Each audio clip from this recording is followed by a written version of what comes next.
At dawn on the Jaffna Lagoon, the visitor sees a picture of an idyllic Sri Lanka. The soldiers on their morning jog, the only obvious reminder of the huge military presence here.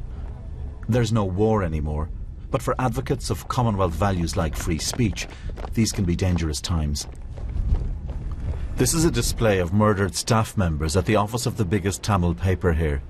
7 have been killed, from van drivers to journalists. Others brutally beaten. You can see the holes. The editor-in-chief, aged 71, showed me the printing presses destroyed by armed men.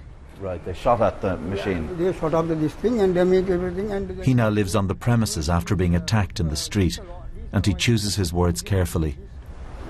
It's very difficult to tell you whether we have press freedom, because if I say that we have press freedom, I will be telling you a lie. If I tell you the truth, then we will be in difficulty. You can't tell me the truth. Yes. That speaks for itself. Yes. The Commonwealth says freedom of the press is a core value, but nobody's ever been convicted for the attacks here.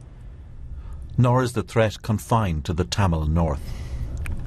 This priest, who helps victims of torture, says Commonwealth leaders must see for themselves how dissent is stifled. He asked us to protect his identity.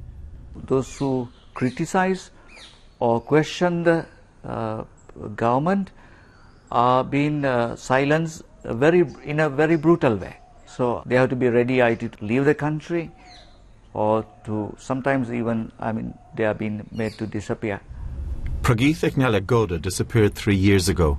So this is the drawing that got him. He was a cartoonist and political activist who was often bitterly critical of the government. His wife showed me a mural of one of the notorious white vans reportedly used in numerous disappearances, including that of her husband.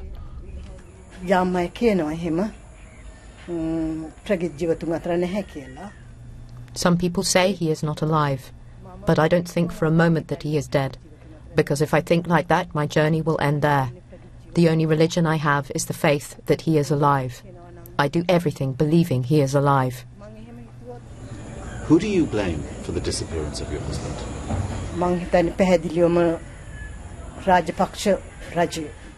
I am very clear it is the Rajapaksa regime that is responsible. The Rajapaksa brothers are the most powerful men in Sri Lanka. Mahinda is president.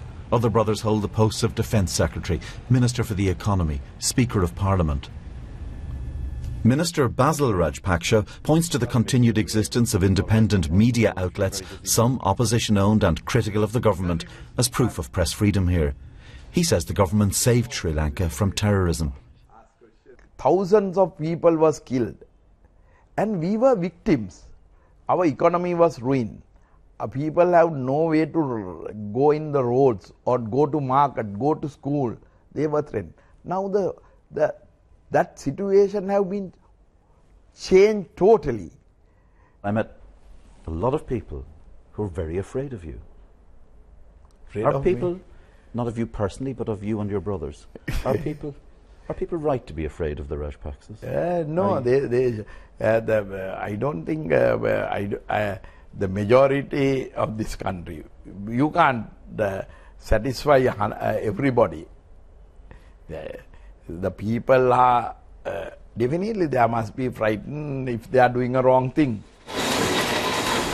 Last year, the Minister for Public Relations threatened to break the limbs of journalists he called traitors. He remains in the cabinet. Yet independent journalists keep reporting. In the face of great danger, the rolling press, a symbol of defiance. Fergal Keane, BBC News, Sri Lanka.